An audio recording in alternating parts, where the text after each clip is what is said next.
नमस्कार, झारखंड समाचार में आप सबका स्वागत है। आइए जानते हैं झारखंड की तमाम छोटी बड़ी खबरों को। इससे पहले चैनल को सब्सक्राइब नहीं किया है तो प्लीज चैनल को सब्सक्राइब कर बेल आइकन को प्रेस कर दीजिए ताकि खबरों का अपडेट आपको मिलता रहे। सीएम आवास में इंडिया की बैठक। मुंबई में होने वाली इंडिया की बैठक में शामिल होंगे सीएम हेमंत। डुमरी उपचुनाव की रणनीति पर हुई चर्चा। बता दें कि सीएम हाउस में इंडिया यानी Indian national development exclusive alliance की बैठक हुई। बैठक की अध्यक्षता हेमंत सोरेन ने की। बैठक में डुमरी विधानसभा उपचुनाव में झारखंड मुक्ति मोर्चा की प्रत्याशी की जीत सुनिश्चित करने की रणनीति तैयार करने पर विस्तार से विचार विमर्श हुआ। मुख्यमंत्री ने कहा कि डुमरी विधानसभा उपचुनाव के लिए नामांकन प्रक्रिया शुरू हो चुकी है। 5 सितंबर को वोट डाले जाएंगे। इस उपचुनाव में झारखंड मुक्ति मोर्चा से मंत्री बेबी देवी प्रत्याशी होगी। उनकी जीत सुनिश्चित करने के लिए INDIA में शामिल और हमारे सहयोगी बूथ स्तर तक सघन जनसंपर्क अभियान चलाने में जुट जाएं। बूथों पर अपनी मजबूत उपस्थिति से हम अपने प्रत्याशी की जीत को और भी पक्की करेंगे। अटल पेंशन योजना की झारखंड में स्थिति। योजना का लाभ लेने में रांची सबसे आगे, सिमडेगा सबसे पीछे। पेंशन के लिए चलाई जा रही योजना। बता दें कि झारखंड में अटल पेंशन योजना की स्थिति क्या है, किस जिले में लोग इस योजना का लाभ सबसे ज्यादा ले रहे हैं, झारखंड में कौन सा जिला इस योजना में सबसे पीछे है। इस संबंध में सांसद संजय सेठ ने लोकसभा में सवाल किया। इस सवाल के जवाब में केंद्रीय वित्त राज्य मंत्री डॉक्टर भागवत राड ने आंकड़े के साथ बताया कि राज्य में अटल पेंशन योजना की स्थिति क्या है। केंद्रीय मंत्री ने बताया कि अटल पेंशन योजना के तहत देश भर में 5,33,38,482 लोग निबंधित हुए हैं, जिनमें झारखंड के 1,56,08,162 लोग शामिल हैं। झारखंड के संदर्भ में इस पेंशन योजना के तहत सबसे अधिक लोग राजधानी रांची से नामांकित हुए हैं। राजधानी रांची से नामांकित होने वाले की संख्या 1,75,148 है, जबकि दूसरे नंबर पर जमशेदपुर है, जहाँ 1,10,975 लोग नामांकित हुए हैं। इस योजना से सबसे कम सिमडेगा जिले में नामांकित हुए हैं। सिमडेगा जिले में सिर्फ 21,134 लोगों ने इस योजना के तहत अपना नामांकन कराया है। बालूमाथ में कोयला कारोबारी को मारी गोली। अमन साहू गिरोह के निशाने पर थे राजेंद्र साहू। गंभीर हालत में रांची रेफर किया गया। बता दें कि लातेहार जिले के बालूमाथ में कोयला व्यवसायी राजेंद्र साहू पर अपराधियों ने गोली चलाई है। गंभीर स्थिति में घायल राजेंद्र साहू को रांची रिम्स रेफर कर दिया गया है, लेकिन परिजन उन्हें लेकर मेडिका अस्पताल जा रहे हैं। इस घटना के बाद पूरे इलाके में दहशत का माहौल है और पुलिस अपराधियों की तलाश में जगह जगह छापेमारी कर रही है। बता दें कि घटना बालूमाथ थाना क्षेत्र के झरीवा टोला की है। बताया जा रहा है कि राजेंद्र साहू अपने दफ्तर से घर तेली टोली लौट रहे थे। उनका दफ्तर पुराना कस्तूरबा विद्यालय के पास है।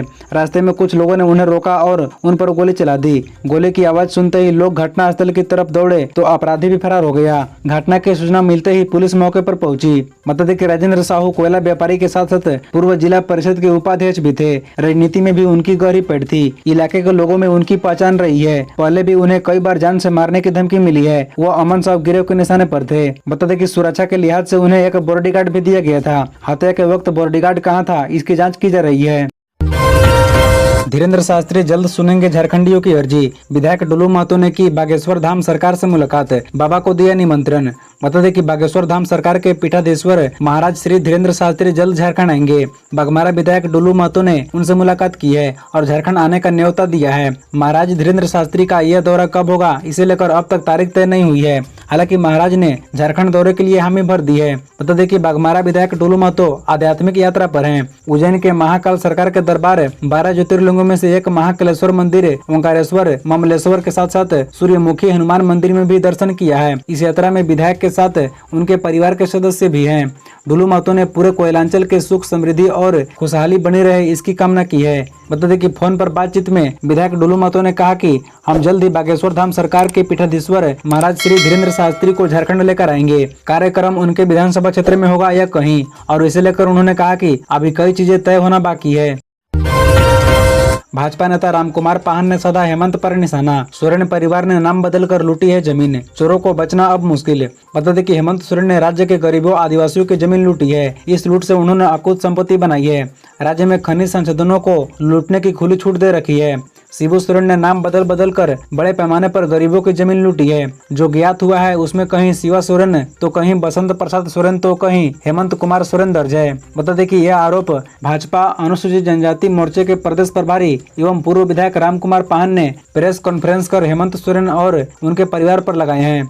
प्रेस कॉन्फ्रेंस में उन्होंने कहा कि ईडी के द्वारा शिकायत मिलने पर जमीन की लूट की जांच चल रही है। राज्य के मुख्यमंत्री पर लूट में शामिल होने के गंभीर आरोप है। ईडी ने उन्हें दोबारा पूछताछ के लिए समन किया है। प्राकृतिक आपदा से हुआ नुकसान तो किसान घबराए नहीं, हेमंत सरकार की इस योजना से मिलेगी मदद। बता दें कि किसानों को अब घबराना नहीं है, क्योंकि हेमंत सोरेन सरकार झारखंड राज्य फसल राहत योजना लेकर आई है। इस योजना के तहत किसानों का निबंधन व आवेदन की प्रक्रिया शुरू हो गई है। प्राकृतिक आपदा, अधिक बारिश, ओलावृष्टि समेत अन्य प्राकृतिक कारणों से फसल को क्षति पहुंचने पर योजना अंतर्गत आवेदन करने वाले किसानों को सरकार की ओर से मुआवजा राशि मुहैया कराई जाएगी।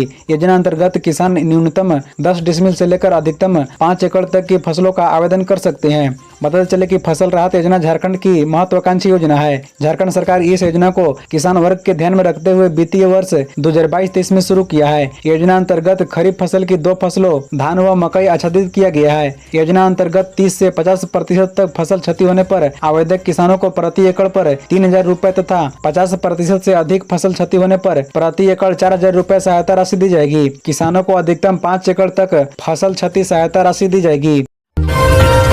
रांची नगर निगम उड़ा रहा नियमों की धज्जियां, अधिकतर सिटी बसों की फिटनेस फेल। बता दें कि आम आदमी अगर टैक्स न भरे तो रांची नगर निगम हर तरह से कार्रवाई करने में लग जाता है।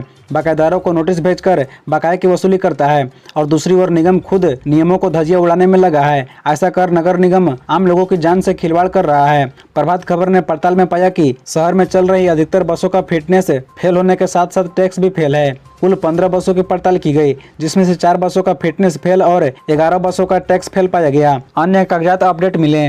बता दें कि फिटनेस फेल में पहली बार पकड़े जाने पर 2,000 रुपए और दूसरी बार पकड़े जाने पर 5,000 रुपए जुर्माना किया जाता है, जबकि टैक्स फेल के मामले में पकड़े जाने पर 1 साल का टैक्स और 100% जुर्माना किया जाता है। दूसरी बार पकड़े जाने पर 1 साल का टैक्स और 200% जुर्माना का प्रावधान है। इसमें बकाया टैक्स का भुगतान भी करना होगा। बता दें कि गाड़ियों के फिटनेस जांच में देखा जाता है कि उक्त वाहन सड़कों पर चलने लायक है या नहीं। व्यावसायिक वाहनों का 8 साल तक 2-2 साल के अंतराल पर और 10 साल से अधिक होने पर हर साल फिटनेस जांच अनिवार्य है।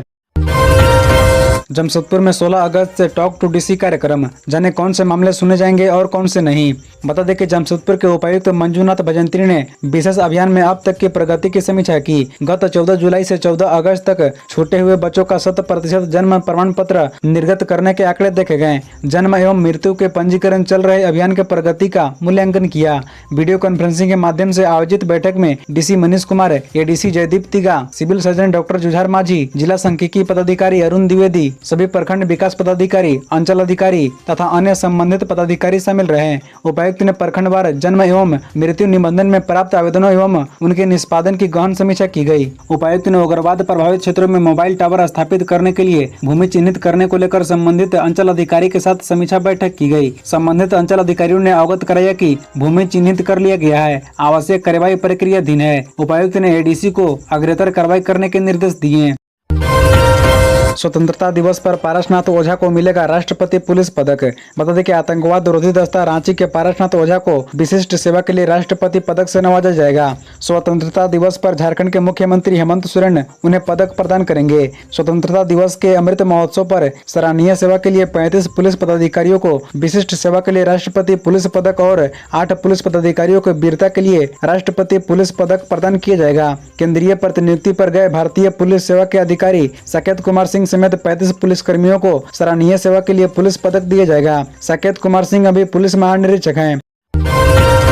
बाबूलाल मरांडी का दावा, पसमादा मुस्लिमों को विकास से जोड़ेगी बीजेपी। बता दें कि झारखंड के प्रथम मुख्यमंत्री सह प्रदेश बीजेपी के अध्यक्ष बाबूलाल मरांडी ने दावा किया है कि पसमादा मुस्लिमों को विकास के साथ जोड़ा जाएगा।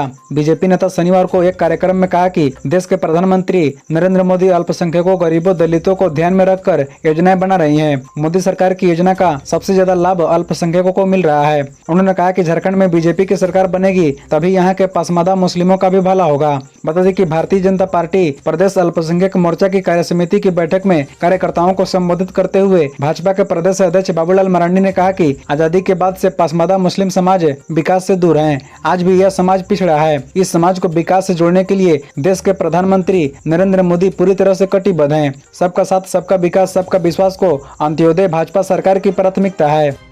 खबरों से जुड़े रहने के लिए चैनल को सब्सक्राइब, वीडियो को लाइक एवं एक दूसरे से शेयर जरूर करें। धन्यवाद।